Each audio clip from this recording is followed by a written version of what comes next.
So, welcome home. Yeah, years ago, I discovered that the expression home is where the heart is, it had a nuance to it. And I made it into home is within the heart. Because it's not so much that wherever my heart is, I feel home. No, I feel at home within my heart. And yeah, this has helped me tremendously, especially when I was in my homeless period. Because yeah, homeless, um, homeless, you can have like no roof over your head, so you're homeless, so you're without a home. But that doesn't necessarily mean that you don't feel at home. And yeah, and sometimes even living in a house, having a roof over your head, maybe a whole family. Oh yeah, and or living in a community like with 100 people and don't feel at home at all. You felt very lonely. The first 2 years, I lived in a community for 11 years, a community of 100 people. It's a sort of in between community where um, everybody has their own apartment, but we had like shared spaces, like a roof terrace, a huge garden, a bar downstairs where every Friday night we would eat French fries and such. But yeah, that in that period I felt very lonely, surrounded by people, and then so when I first entered my house, this place, I was shocked.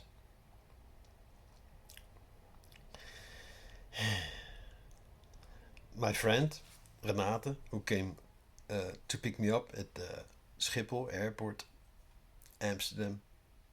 We drove here. It was really nice that she came pick me up. Very relaxed. In around 2 3 hours, we're here. And when upon entering, she said, "It feels like we're entering a vacation home." Yeah, because for her, of course, this is not familiar ground, but for me, it was weird. This weird feeling of, okay, I recognize all of this, but the energy, which later became really clear what actually was going on, but I will get to that later. Um, I recognized everything. I recognized my stuff, but it was not. It was like not my stuff. This I find it really hard to describe. Let me start with the plants. I mean, this plant. Let me show you. This plant. It didn't look like this when I left 2 years ago. It was flourishing. It was doing really well. This plant has been with me for, I think, around 40 years by now. I've had it a long time, and yeah, it is pretty much indestructible. And yeah, well, let me while I'm at it.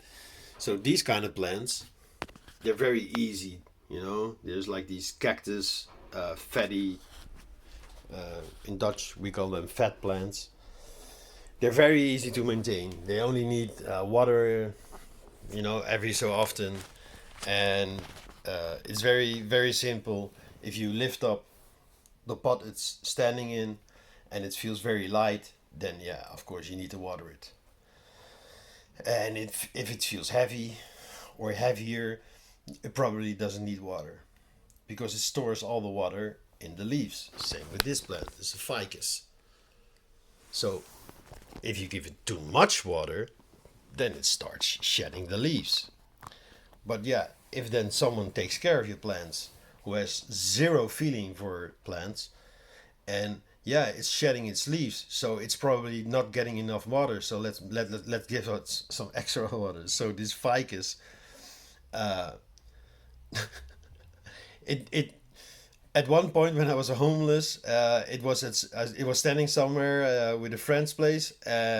No, it was standing in the place I could leave my stuff, but I was not actually living there. I was looking for a different place. So I sometimes I didn't water it for 2 months, and it was fine. Full sun on it, full daylight.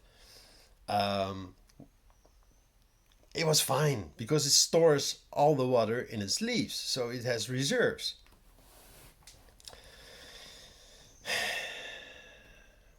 It's still the pot is still like, whoa, I cannot even lift it.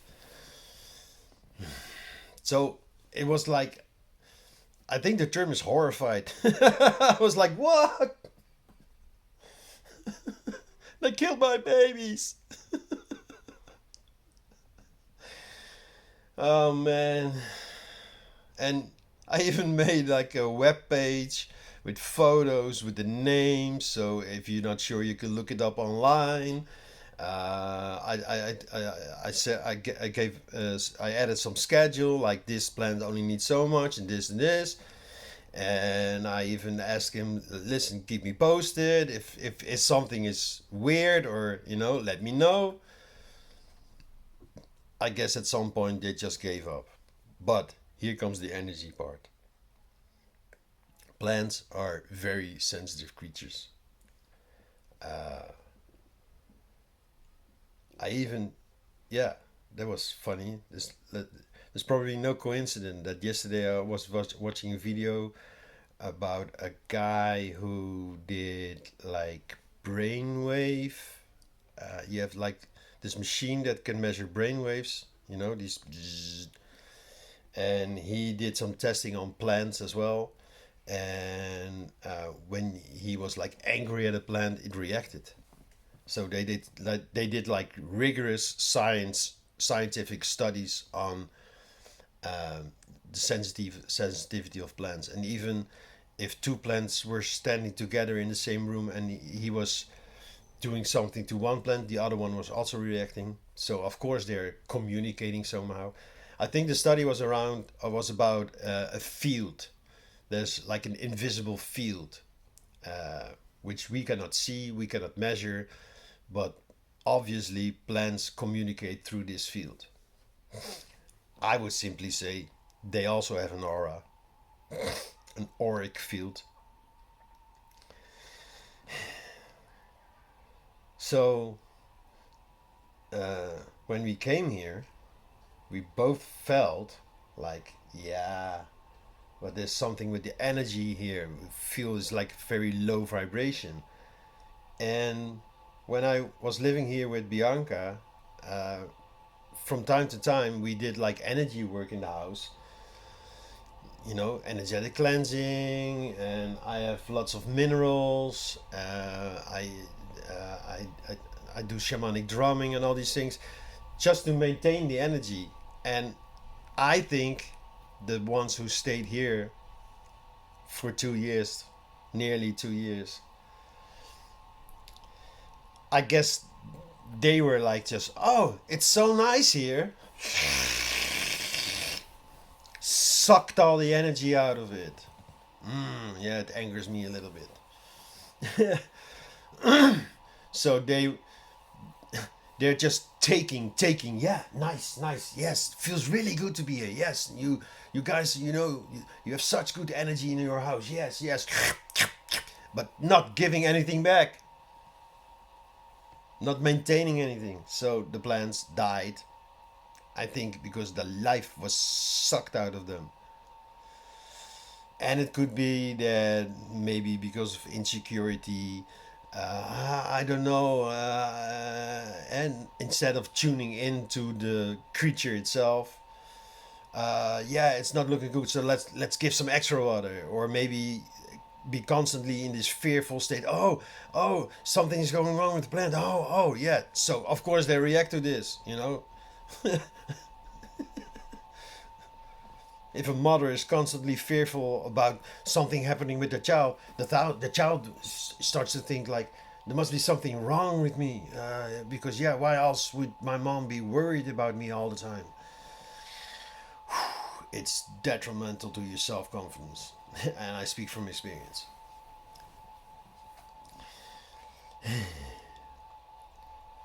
So now, a couple of days in, we both did some energy work. Uh, the wait, day one I was really tired, so my yoga friend, she, with some incense, she did something. Uh, Us, and if I speak for myself, me just being here, I always, I bring this light with me, this energy with me. My field is quite strong. So wherever I am, I always, that's why the term light bringer still makes sense, even though I'm gonna change it soon. So you know already. Change is gonna come. Um, yeah. And yesterday I did some drumming and some energy work, like really rigorous, like going for it. It was a lot of anger still, like whoa, ba ba ba ba. I don't know if it's their energy, but I was, or me being angry with them, killing my plans or whatever. Sometimes I don't like people. Human.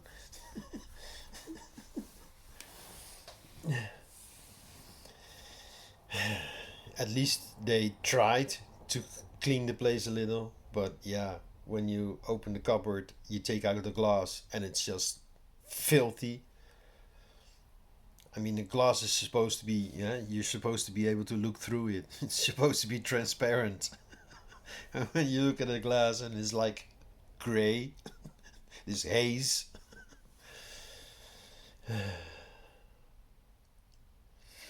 Yeah, and I grew up with a mom who was very meticulously and very clean. Sometimes even obsessively clean, because my dad has this allergy. But yeah, it feels good living in dirt. You know, so it felt dirty in here, energetically and physically and emotionally, like heavy, dirty. And now it's slowly getting a little bit better, slowly. Also because it was a good flight, as you can see in my previous video. It flowed. It was, yeah, I was in a flow, and I was in this. I was guided. I was helped, and I did ask for help energetically, so that helped. And still, it had its toll on my physical body, especially my legs. Sitting 16 hours, maybe more. I don't even know how many hours, because of the time zone difference.